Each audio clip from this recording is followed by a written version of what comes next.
สบายดี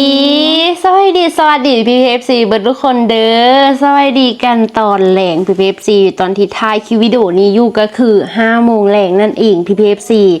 ตอนนี้น้องลี่เองอยู่ร้องสารเลยเด้อตอนแรกน้องลี่ว่าจิพาน้องป่านไปเที่ยวไทยเนื่องจากว่าแม่น้องป่านอนุญาตแล้วเนาะพี่พีเอฟซีเนาะแล้วก็วางแผนว่าสิไปเที่ยวอยู่กรุงเทพคือตามที่น้องลี่ถ่ายวิดีโอให้เบิ้งมีการซื้อเค้กกันน้ำหละ PPFC แต่ว่ามาเกิดการเหตุการณ์แผ่นดินไหวพ่อแม่ก็เลยบ่อยากให้ไปอยากให้ไปช่วงอื่นที่แบบบ่ได้มีข่าวแบบนี้เนาะ PPFC เนาะแล้วน้องเลี้ยงก็เลยเปลี่ยนแผนสิไปอยู่หนองคายนี่หนองคายอุดรนี่สินะก็เลยว่ามาถามแม่น้องปานทำอิฐนะมาถามแม่น้องปานว่าสิพาน้องปานไปเที่ยวไทยช่วงสงกรานต์นี้ให้ไปบ่ว่าซานตอนอิฐแม่ว่าเด้อให้ตอนน้องอิทเนี่ยว่าให้ไปว่าซันน้องลี่เองก็ได้ทำการไปแตกเงินบาทมา PPFC แตกมาไว้แบบสกัวค่ะนะ 5,000 บาทแล้วเนาะ PPFC เนาะเพื่อที่สิพาน้องป่านไปอันนี้แลกไว้ตั้งแต่5 เดือนก่อน PPFC 3 เดือนก้อนเนาะเป็น3 เดือนก้อนแล้วบัดนี้แม่บัดไกลสิฮอดแท้ๆล่ะน้องเล่งก็สิถามน้องเล่งก็ถามอีกว่าให้ไปแท้บ่ถ้าให้ไปสิได้ดำเนินเอกสารเนาะเพราะว่าน้องป่านเองอายุส่ำนี้น่ะต้องได้เฮ็ดเอกสารหลายแนวเติบสินะแล้วบัดสิฮอดมื้อแท้ๆแม่ว่าเด้อบ่ให้ไป นี่คือสาเหตุที่น้องลีเองบ่ได้ไปปีนี้เด้อ PPFC เด้อต้องขอโทษ FC หลายๆเด้อที่น้องลีเองบ่ได้ไปเนาะ FC หลายคนก็แซดมาว่าถ้าน้องลีไปกับน้องปานนี่นะสิขอเลี้ยงข้าวเด้อว่าสั่นเนาะเพื่อเป็นการแบบเพิ่นอยากเลี้ยงข้าวว่าสั่นจ้าเนาะ PPFC เนาะแต่ก็บ่ได้ไปบางคนก็อยากอาสาพาเที่ยวสินะแต่ก็บ่ได้ไปเนาะ PPFC เนาะแล้วบัดทีนี้น้องลีเองก็มาฮอดร้องศาลแล้วน้องลีเองสิได้อยู่บ้านนี่แหละ PPFCสงกรานต์ปีนี้แหละเนาะเพราะว่าแม่ของน้องลี่วันใหม่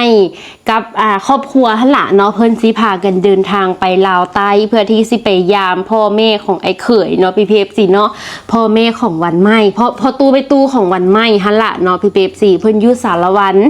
แล้วบัดทีนี้แม่เพิ่นก็สิไปเที่ยวน้ำก็เลยว่าน้องลี่เองสิมาอยู่เฮือนให้แม่ไปเที่ยวเนาะ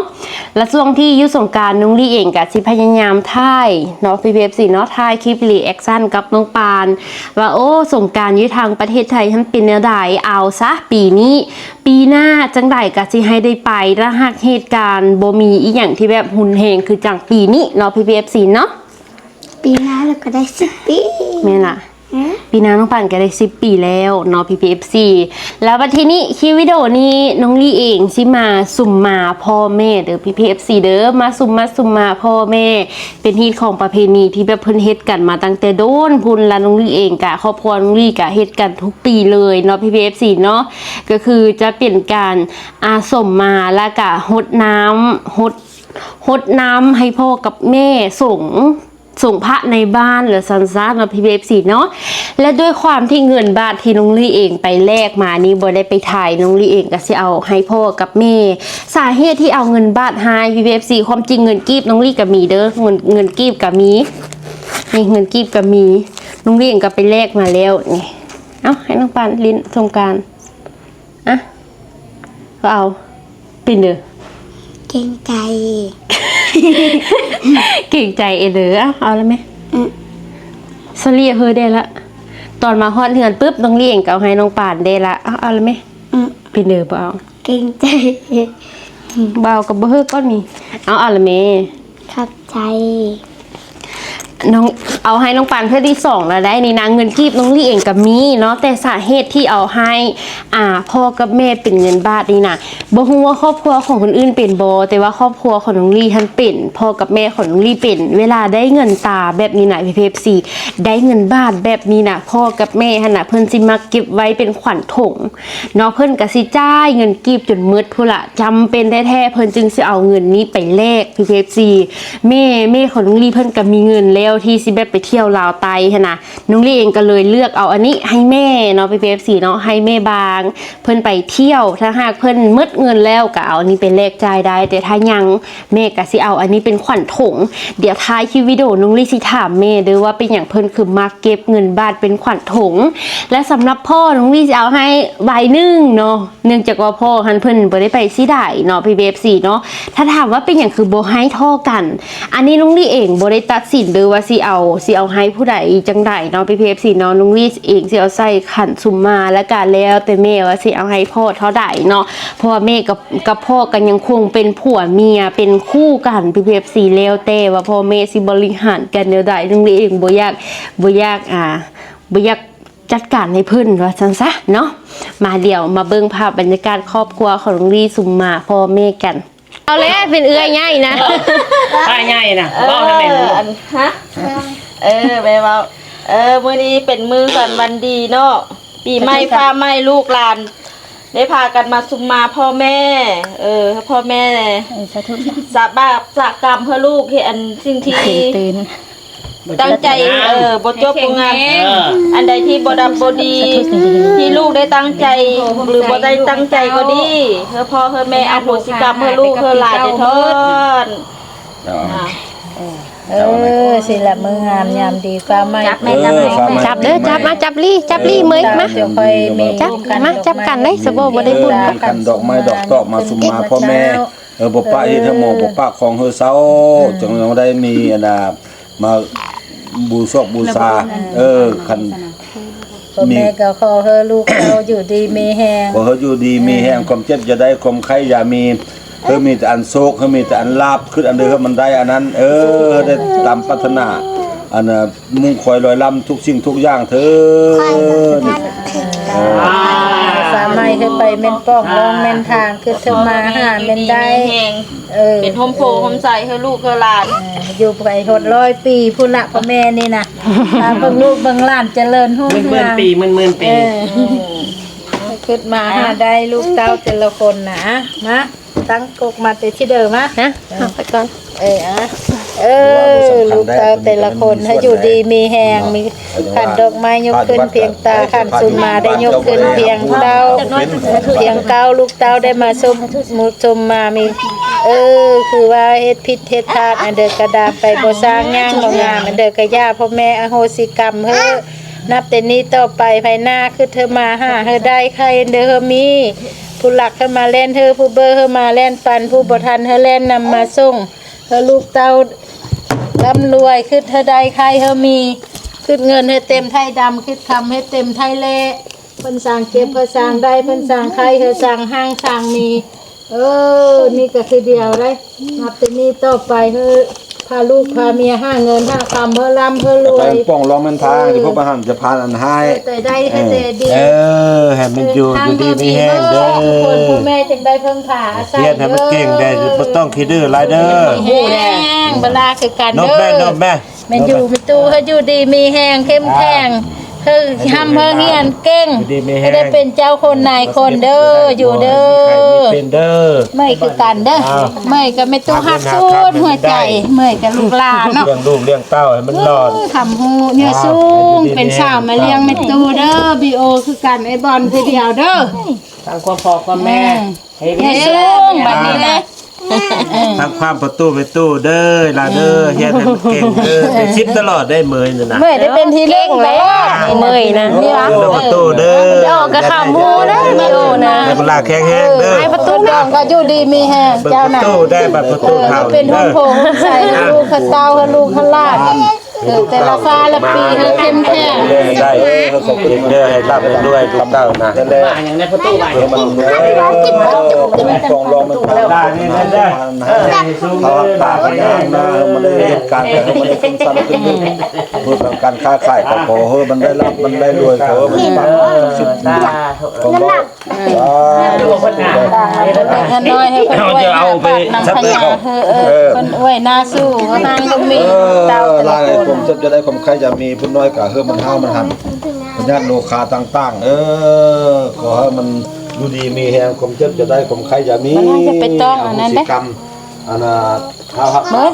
บ่ไปแตะเมย ต้องกระดี่ บ่ต้องไป นั่นแหละบ่เฮอข้าวหักจ้าบ่สูจะว่าบ่ฮู้บ่ยินได้ข้าวหักมันคง นั่งอย่านั่งสูงนั่งต่ำ นั่งให้มิตู้นั่งเคิงก็มิตู้เป็นผู้ใหญ่ ๆพุ่นน้อย เฮาสุมาเฮาอันนั้นติส่งน้ำติบัดนี้ ข้าวหักเด้อบ่ดูเด้อ ลูกแม่นกแม่ประตูบ้านนะบอกฟังเด้อ ลาเฮ็ดเยอะจะสู้คนหมู่เด้อ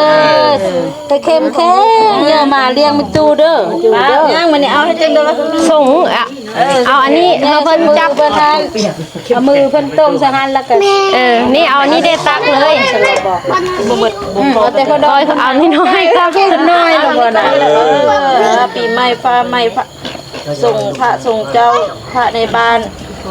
อยู่ดีมีแหงอยู่ดีมีแหงความเจ็บจะได้ความไข้จะมีเป็นหอมโพหอมใสให้ลูกให้หลานเด้อเด้อที่บ่ดีไปนำปีเก่าได้ปีใหม่ฟ้าใหม่เฮ้ยลูกกับเต้า นี่ต่อไปแล้วเฮา อย่าเฝ้าเอ็ดเนี่ยบัดลาพี่ภาพเด้เฝ้าเอ็ดเด้อ ไม่ลูกตามมาสมมาพ่อแม่เฮาอยู่ดีมีแหงเจ้าสมพระในบ้านมีแหงความเจ็บจะได้ความไข้จะมีสุขภาพเข้มแข็งมันคอยเป็นลูกโพลูกใจลูกหลานเด้อปีใหม่ฟ้าใหม่มาพ่อแม่เฮาอยู่ดีมีแหงจะได้คนไข้จะมีเป็นหอมโพหอมใสเฮาลูกเฮาเต้าได้พอบัดนี้ ใส่สุกใส่ปาก ที่เพิ่นนั่งกินเอา บ่แอมฝากเลย พ่อมาอยู่ดีมีแหงเด้อความเจ็บอย่าได้ความใครอย่ามีเด้อ เราเมาก็นอนอยู่นี่ นอนแห้งม่านบ่บุญ มีผู้มา ไป แห่ง เติ มาม เด้อ อยู่ดีมีแหงเด้อพ่อเฒ่าเด้อเป็นหอมโผหอมใสให้ลูกหลานเด้อ ใส่กระดองนั่นแหละผู้อยู่พุ่นน่ะเบิ่งเข้าน่ะ บ่มีปัญหา คันว่าบ่ บ่ มี ได้เขาก็บ่ได้มีเดิมมาอันน่ะเว้าเฮาของดีกิน เนื้อสูงเป็นเจ้า ว้าวแม่เดียวน่ะว่าว่ะแม่จุ้งน่ะก็นี่คือว่าเป็นเด้อว่ะ เป็นผู้เดินมาฮะ ให้ประตูนี่ให้ประตูนี่วางเด้อ ว้าวเด้อเดี๋ยวว้าวเด้อ เดี๋ยวตำรวจมาเด้อ แล้วพอจูเข่งแข่งลำรวยเนาะมันเก็บบ่ให้ มาอันนี้สาธุแล้ววันนี้นะสาธุแล้ววันนี้เอาเดี๋ยวอาบอน กินไปเอฟซะ โอ้บ่ได้ไปยินมันอยู่ที่เดือน สาธุ ไม่ตู้เป็นเอาเด้อไม่ตู้ ให้ดูอยู่ดีมีแห้งอันลูกยืนยาวร้อยสี่ไปจูนะ ว่าให้ประตูเป็นร้านได้เงินแล้วสิซื้อเบียร์ให้ประตูว่าได้ก่อน โอ้บอกได้คักแท้บอกได้อ่ะ เห็นว่าตัวอย่างมันยุ่งกันนั่น ทำ แม่ ให้เกียงเสียงไฮไลท์เด้อลูกหลานก็ได้ เห็นคือบอลเด้อว่าเป็น ยังไม่ได้อายว้าวอายว้าว บายบานสุมาประตู จะกินขนมจะกินไอ้เมิดน่ะ นี่เอ็ดเธอประตูเอ็ดเธอไม่ตู้แล้วก็ประตู ยังนอนละ เอาจุ่มไปบ่บ่เดียวหั่นมันไปง่าย ไปโลดกันนี่ได้นะนี่ได้ใส่ศพใส่ปากปาดเด้อเนาะเข้มแข็งเด้อดู เราก็เป็นคนซึ้งๆซะด้วยสิ มาดีดี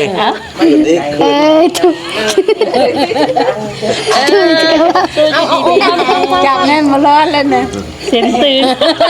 ตู้กินเหล้าละลายเด้อใช่ปะ แล้วหลายๆเลย